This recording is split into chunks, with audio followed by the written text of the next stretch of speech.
soupeři, který v tomto druhém hnedka první kategorie na startovácku poměrně vysoko. Uvidíme, co s tím udělají Němci, protože Češi, jak už bylo řečeno, zvedli velmi dobře druhé kolo.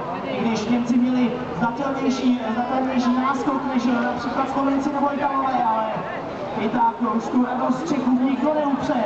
Ano, Němci na mezičase byli o 2 vteřiny rychlejší než Slovenci, což znamená, že opravdu těm našim asi zatím něco nadělí průběžně na tom mezičasu, ale ta druhá půlka českého týmu, to byl famózní výkon a my teďka sledujeme Němce, jestli tu naši hozenou rukavici zvednou. Well, the Germans are on the race course now, much faster with overtaking me.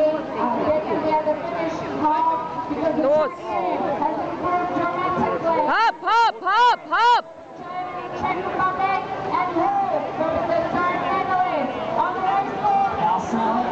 Já se obávám, že teď už těch 234 stačit nebude a je to tak. Tým Německa 229, 43, první místo, nějakých skoro 5